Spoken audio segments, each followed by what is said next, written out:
The senators seemed unimpressed. Perhaps it was because they already knew too much, each senator arriving with a fat, orange-colored notebook crammed with classified material about the CIA, all marked top secret. After 5 months of closed-door investigation, of talking in private with intelligence agents and officials, most of the senators now agree with Chairman Frank Church that the CIA has indeed been a rogue elephant out of control. So the testimony of Colby didn't allay the suspicions. The hearings took place in the historic Senate caucus room, scene of the dramatic Watergate investigation just 2 years ago. The press was back in great numbers today, but not the public. There were, in fact, no long lines, and the seats reserved for the audience were at times only 2/3 filled. As someone said, after what has happened in this country during the past 2 years, there are no more future shocks. But whether there are shocks or not, today's open hearing did focus major attention on the way the CIA has gone about its business in the United States. The subject today concerns CIA's involvement in the development of bacteriological warfare materials with the Army's biological laboratory at Fort Detrick, CIA's retention of an amount of shellfish toxin, and CIA's use and investigation of various chemicals and drugs. The relationship between the CIA and the Army Biological Laboratory at Fort Detrick as an activity requiring further investigation surfaced in late April of this year.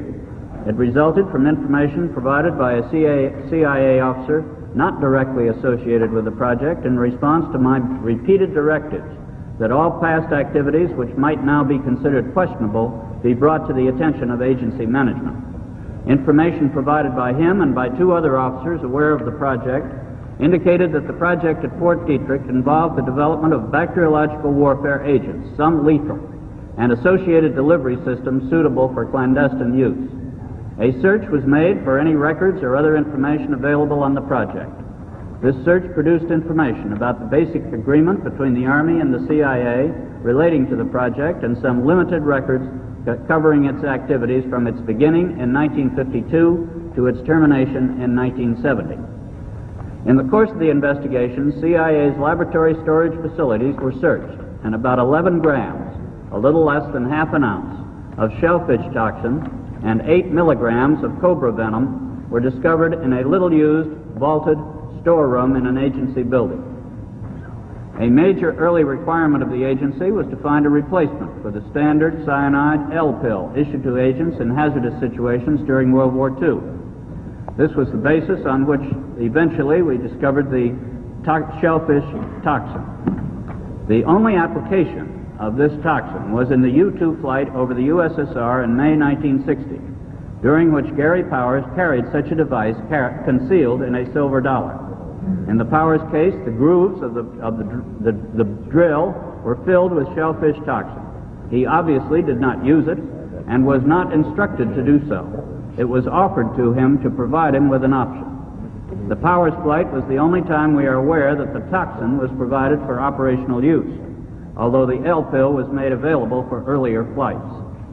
The primary agency interest was in the development of dissemination devices to be used with standard chemicals off the shelf. Various dissemination devices, such as a fountain pen dart launcher and an engine head bolt designed to release when heated, appeared to be peculiarly suited for clandestine use. Available records do not indicate that all specific items were developed exclusively for the CIA, as work on similar devices was also done for the Army. At the time the toxin was found, the officer responsible for the project in 1970 stated that he had no recollection as to how it got there. On the 30th of June, discussions were held with a retired agency officer who had provided the initial lead. This man, who had been the GS-15 branch chief in 1970, stated that the toxin had in fact been moved from Fort Detrick and stored in the laboratory. This was done on the basis of his own decision after conversations with the responsible project officer. He further stated that he made this decision based on the fact that the cost and difficulty of isolating the shellfish toxin were so great that it simply made no sense to destroy it, particularly when there would be no future source of such toxin. The current branch chief believes this explanation is correct, but still does not recall the actual act of receiving the material from Fort Detrick. Both of these middle grade officers agree that no one, including their immediate superior, was told of the retention of the shellfish toxin. If that amount of shellfish toxin were administered orally, which is one of the least efficient ways for administering it in terms of its lethality, that quantity was sufficient to kill at least 14,000 people. If it were administered with the sophisticated equipment that was found in the laboratory, that quantity would be sufficient to kill a great many more. Estimates vary upwards into the hundreds of thousands. Now, my first question is, why did the agency prepare a shellfish toxin for which there is no practical antidote, which attacks the nervous system and brings on death very quickly? Why did the agency prepare toxins of this character in quantities sufficient to kill many thousands of people? What was the need for that in the first place, long before the presidential order came down to destroy this material? I think the first part of the answer to that question, Mr. Chairman, is the fact that the L pill, which was developed during World War II, does take some time to work and is particularly agonizing to the subject who uses it. Some of the people who would be natural requesters of such a capability for their own protection and the protection of their fellow agents really would not want to face that kind of a fate. But if they could be given an instantaneous one, they would accept that. And that was the thought process behind developing the capability. Now, I cannot explain why that quantity was developed, except that this was a collaboration that we were engaged in with the United States Army, and we did develop this particular weapon, you might say, as a for possible use. When CIA retained the amount that it did, it obviously did it improperly. This quantity and the various devices for administering the toxin that were found in the laboratory certainly make it clear that purely defensive uses were not what the agency was limited to in any way. There were definite offensive uses. In fact, there were dart guns. You mentioned suicides. Well, I don't think the suicide is usually accomplished with a dart, particularly a gun that can place the dart in a human target in such a way that he doesn't even know that he's been hit. There's no question about it. It was also for offensive reasons. No question. Have you brought with you some of those devices which would have enabled the CIA to use this poison for... We have indeed. For killing people?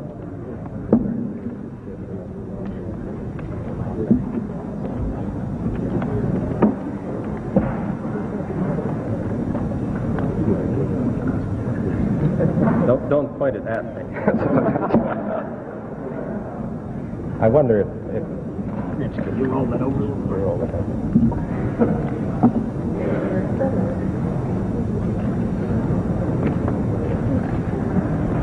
Now, does this pistol fire the dart?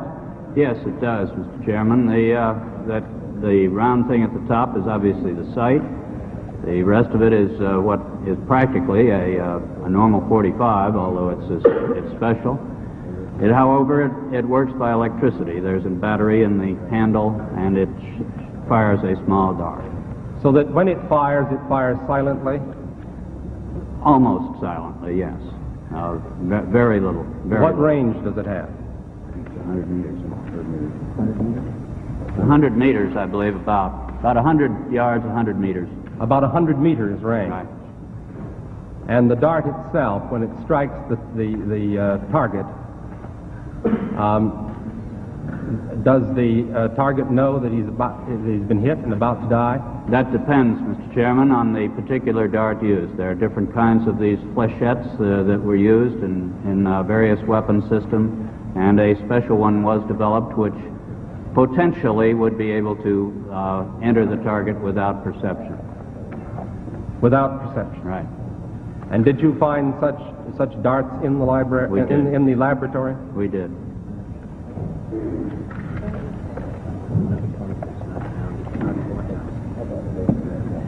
Yes. Isn't it true too that the effort not only involved designing a gun that could strike a human target without knowledge of the person who'd been struck, but also the toxin itself would not appear in the autopsy? Well, there was an attempt. Or the dart? Yes, so that there was no way of perceiving that the target was hit. As a murder instrument, that's about as efficient as you can get, isn't it? It is a weapon, a very serious weapon. This record seems to disclose an additional concession, namely the lack of accountability, so that we not only have a secret agency, but we have an agency about which there's some question as to its accountability to the authority of the President or to the authority of the National Security Council. The record seems to disclose that there is no presidential or Security Council order in the first place directing the CIA to establish this program at all. Secondly, there appears to be no report by the CIA to higher authority of the existence of these toxins or biological weapons. Thirdly, there seems to be no evidence that those in charge of the CIA inquired of subordinates as to the existence of toxins or biological weapons, or that following the presidential order decreeing the destruction of such toxins, that any formal order went forth within the CIA to require their destruction. Moreover, the record seems to support the notion that it was only by chance that the leadership of the CIA became aware some years later of even the existence of these lethal toxins, which were in violation of a direct presidential order.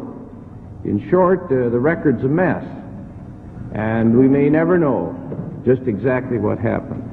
No one has interviewed Gottlieb as to why he destroyed the material or what they contained, the records. No, we have not interviewed him as to the reason. You know what documents he destroyed? We're very unsure as to the total. We do not have an inventory of them. Do you think they might have said who it was authorized the formulation or the retention of this stuff? Do you have any reason to think it might or might not contain that information?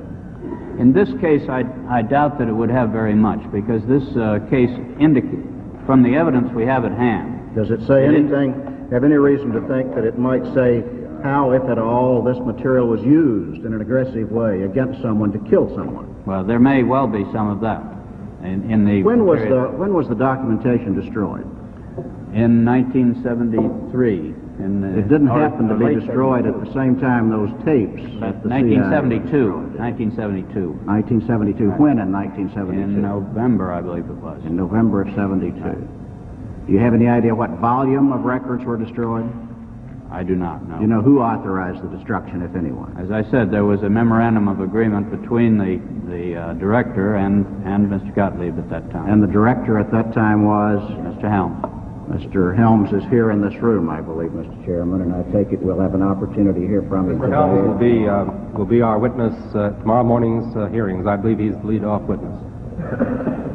I won't prolong my opportunity to examine the witness much longer, Mr. Chairman. I understand we're going to try to operate under the 10-minute rule. May I ask you only this further question then in general, Mr. Colby. You've heard of the doctrine of plausible deniability. Yes, and I've rejected it now, Senator. I say that we cannot depend upon that anymore. The question I was going to put to you, is that a phrase of art in the intelligence community? Does it have a separate significance that you understand? It was a rationale used in earlier years. What does it mean? If the United States could deny something and not be clearly demonstrated as having said something falsely, then the United States could do so. In the case of assassinations, in the case of any other of domestic surveillance, in the case of the formulation of poisons, under that previous rationale, would the doctrine of plausible deniability have led the agency to destroy records, to conceal evidence, or to compartmentalize to the point where it would be a committee such as this later would have been unable to establish what really happened? I think the plausible denial concept was used in the sense of international diplomatic relationships. Are you saying by that it would not have applied to the formulation of toxic materials? I would not say that it didn't have anything to do with it at all, but I think that the basic rationale for the doctrine of plausible denial was so that our nation could deny something and not be tagged with it. Colby, can you be absolutely sure that there aren't other vaults containing poison somewhere in this town or in this country or in our possession in some part of the world? I can't be absolutely sure, no, Senator. We obviously are conducting such investigations and have issued such orders as are possible, but I cannot be absolutely sure that some officer somewhere has not sequestered something. Could you, as concisely as possible, state for the committee your understanding of the practice of compartmentalization? Well, the compartmentation practice is merely the strict application of the need-to-know principle. If an employee in the intelligence business needs to know something in order to do his job, then he has a right to the information. But if he does not need to know that particular information, he does not have a right to the information. And if the information is one which is required for large numbers of employees, well, then large numbers of employees will be allowed to know it. If the particular activity is a very sensitive matter and only a very few employees need to know it, then it will be known to only a very few employees. We make a particular effort to keep the identities of our sources and some of our more complicated technical systems restricted very sharply to the people who actually need to work on them, and many of the rest of the people in the agency know nothing about them. Does that need-to-know principle apply in cases of sensitivity to the Director of Central Intelligence? Certainly not. It does not, with one exception. I do not believe I need to know the name of an agent in some foreign country who's serving us at the risk of his life. I know he's there. I know what kind of a person he is, but I do not need to know his actual name, and I have kept that out of my knowledge because I travel and I don't want to know that kind of a thing. But that's the only area that I would apply it to. I am responsible for everything that happens in the agency. I need to know everything that happens in the agency. We've spoken rather extensively here about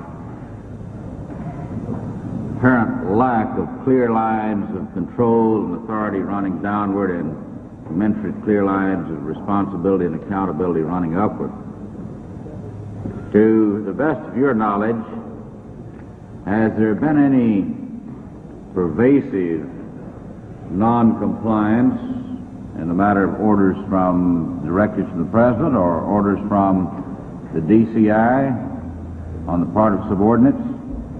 In other words, has this reached a greater proportion than might even have been revealed here as a result of our discovery of a very, I think, significant instance of insubordination? If indeed it has been pervasive, isn't there a need for much tighter controls at the top? Senator Tower, I believe that we are really, we have in CIA a very tight discipline. I'm not saying it's total, obviously. It did not work in this case. But I think with the people scattered around the world doing very sensitive work, doing highly compartmented work, there has been indeed a very high sense of discipline in the organization and a high sense of compliance to the regulations and the rules and the directives of the organization. And I think that the leadership of the organization has always felt very much subject to direct presidential control and responsive to it. So you would say actually that this incident is an exception to the rule, that ordinarily the discipline has been good, that the control has worked and the accountability has worked in the way that it should according to proper cardinals of good administration. In the business in which we are in, the intelligence and covert operations, I think there have been very few cases in which the agency has, or its employees have done something that they should not have. And in many of the cases which we now question, we find that those activities were approved by the appropriate authorities at that time, that the sense of discipline within the organization seemed to be quite tight. Senator Goldwater. Thank you, Mr. Chairman. I only have one question, Mr. Colby, but I have a short statement I'd like to make to you. Criticism and analysis are important ingredients in making our democracy work. However, we are now approaching the point where both are being abused to the point of self-destruction. I submit we must get out of the morass of doubt and pessimism into which we have sunk. We must not let the quarrels of the past interfere with building for the future. A tidal wave of criticism has swept over the intelligence community of our country, much of which is mistaken or unwarranted. The damage is severe. If continued, its survival is uncertain. Before this committee have appeared men of the CIA, both on active duty and retired. All have been impressive because of their dedication and loyalty. Nothing we have heard detracts from the reputation of the CIA as a highly competent organization. The men and women of the CIA are doing a great job under very trying conditions. And I say to them, as our nation gets back on course, I believe there will be change for the better, and ask you to hold on until that happens. You are never more needed by this country than right now, and as one American, I'm proud of you. To those young people who may be looking for careers and who have a desire for public service, I can think of no better way to serve your nation than as an intelligence officer. Many skills are required to keep the CIA a useful and productive organization. Continuity is vital to America. Now, Mr. Colby. Senator Goldwater, if I may, on behalf of our employees, thank you for that statement. They are under a lot of pressure these days, and they will appreciate that. Well, the question I have to ask you, have other countries developed bacterial warfare ability? Oh, certainly, Senator. That is one aspect of bacteriological warfare that the President's directive in 1969 and 70 tells CIA to continue, and that is to follow the activities of other nations. That we will see the capabilities and activities of other nations in this field. And we have some officers who do follow these activities abroad, and they are quite general. There are some very dubious areas where we're just not sure of what the actual capabilities are in some respects. But we do follow it indeed, and there is extensive effort done by other nations in this line. But you are now prevented from... No, we can follow the foreign ones. There is no problem with that. But can you do anything to offset them? Well, I think the defense against those possible things is a matter for the Department of Defense, Senator. You feel you're safe in that field? Well, I think in collaboration with the Department of Defense and advising the Department of Defense of foreign developments in this area, we are giving them the basis for developing such defensive efforts as we need. Thank you. That's all I have, Mr. Chairman. Thank you, Senator Goldwater. Senator Morgan. Chairman, Mr. Colby, since this is the first public hearing of this committee, I think we should note that we feel, and I certainly feel, that the role played by the Central Intelligence Agency is a very vital one and a very important one. I think the fact that you quoted from President Kennedy, who said that quite often our failures are trumpeted and our successes go unheralded, is appropriate here. This committee has been told by witnesses that had the Central Intelligence Agency existed prior to World War II, Pearl Harbor might never have happened. Or if it had happened, the loss in deaths and property might have been much less. So I want you to know that we do recognize the role of the Central Intelligence Agency. We recognize the fact that we in this country must be able to know in advance what our potential adversaries and potential enemies may be planning so that we can cope with them. So I do think that it is important. I believe, Mr. Colby, most of the questions have been asked, except that earlier the reference was made to the presidential order, and we alluded to what was, in fact, I think, the press release concerning the presidential order. But as I read the presidential order, I find that this statement, United States bacteriological and biological programs will be confined to research and development for defensive purposes, immunization, safety measures, etc. This does not preclude research into those offensive aspects of bacteriological, biological agents necessary to determine what defensive measures are required.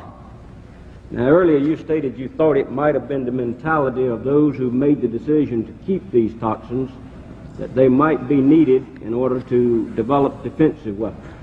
Do you think, if that was their thinking, that it would be in keeping with the presidential order as I just read it to you? Well, we looked at that. I think that you might be able to make a case for that, Senator, if you were actively involved and had responsibilities for these defensive measures. But as I think the chairman pointed out, the quantities maintained by CIA are difficult to defend under that directive. What was your position with the CIA at that time, Mr. Colby?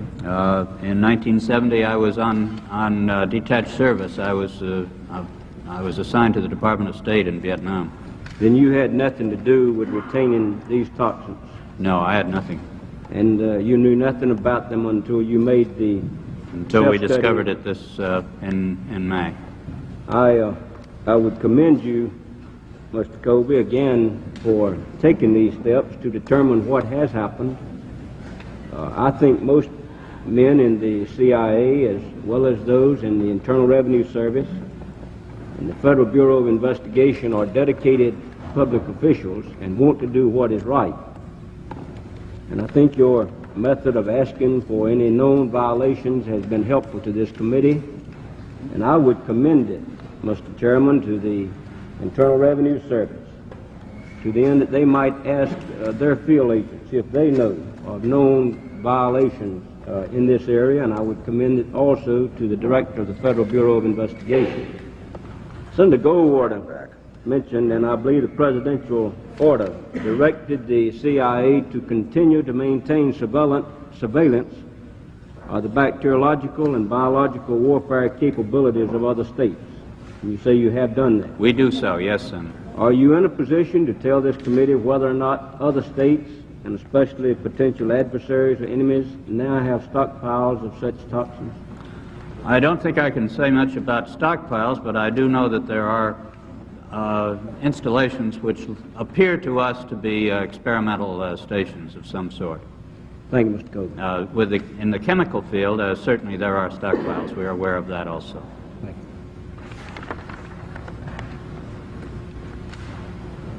you. I have no further questions. Thank you, Senator. Senator Mathias.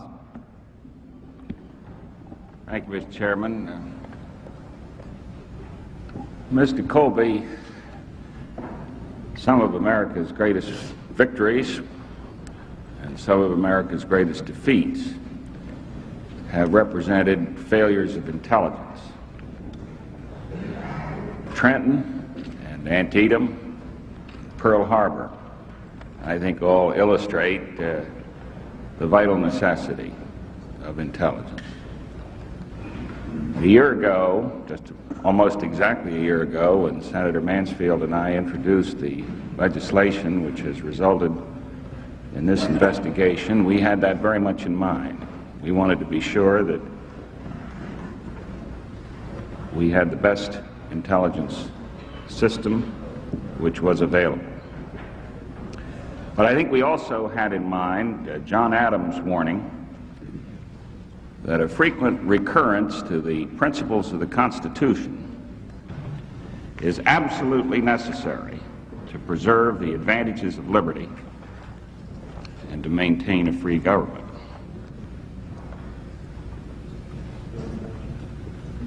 I think the discovery of this toxin raises some interesting questions which are within the purview of this investigation and which I think have to be answered before this committee completes its work and makes its recommendations to the Congress. For example, I accept your statement that this toxin was never used, except in the one instance that you've described. But I then have to ask you this. If you had used the toxin, what provision of the Constitution would have afforded authority to do so? Well, I think CIA's operations are certainly overseas operations. They fall under the National Security Act of 1947, and they fall consequently under the provisions of the Constitution that call for the national defense and the foreign relations of the United States. But the use of a toxin of this sort is, of course, a use of force, wouldn't you agree? It's a weapon. It's a weapon. Yes. It's a use of force. And normally, if force is to be employed against another nation, congressional approval is required. Isn't that true? Well, I think we're now in the midst of the War Powers Act, Senator, and this activity, of course, preceded that. Yes, it did precede it. But what occurs to me here is that we have an illustration of the use of force in the relations of the United States with other powers in the world, or at least the potential use of force. It's, as you say, it's never been used in this instance, which differs only in degree from covert operations in Laos or other examples that we could think of. And so it seems to me that the discovery of this toxin raises very fundamental questions about the relationship to the covert activities of any intelligence agency, be it the CIA or the FBI or others, with the constitutional process by which this government is conducted.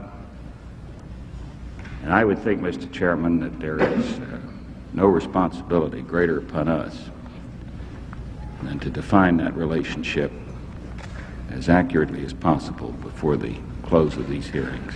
Thank you. It is, of course, contained within the amendment to the Foreign Assistant Act passed last December, which now requires that any activity of CIA other than intelligence gathering abroad shall be found to be important to the national security by the President and shall be reported to the appropriate committees, and that includes 6 committees of the Congress at this time. This is a statutory provision which we are in compliance with. And let me say, Mr. Colby, I agree with you. Let me say that this imposes responsibilities on the Congress that I don't think we've always discharged very well. I can recall members of Congress who recoiled from responsibility of knowing what was happening. Members of Congress who said, "Don't tell me, I don't want to know." I think that is an indictment of the Congress, just as severe as any indictment which is labeled against any of the intelligence community. I wouldn't call it an indictment of the Congress, Senator. I think it rather reflected the general atmosphere and political atmosphere toward intelligence that was the traditional approach, and I think we Americans are changing that, and this act is an example of that change, as is this committee. I think you're more generous than I'm inclined to be. I can't be that permissive. I don't think climate will excuse what is really a dereliction of duty, and if there had not been that dereliction of duty, perhaps we wouldn't be here today. I must say, Senator Mathias, that I agree fully that we have been victimized by excessive secrecy, not only with respect to the failure of the Congress in the past to exercise proper surveillance over intelligence activities, but also excessive secrecy has created this kind of mischief within the executive branch. Here we have a case where the very methods of secrecy concealed for 5 years an act of insubordination within the CIA that came to light only by the happenstance that Mr. Colby, the present director, asked the agency if they please wouldn't tell him what's been going on that's wrong. And as a result, somebody, knowing something about this, gave him a tip, as a result of which he then conducted an investigation that led to these disclosures. So I believe that the internal workings within the agency itself are a matter that we must look at very closely to be sure that this kind of thing doesn't happen again, if it can be prevented. Excessive secrecy may have victimized this agency as well as the Congress.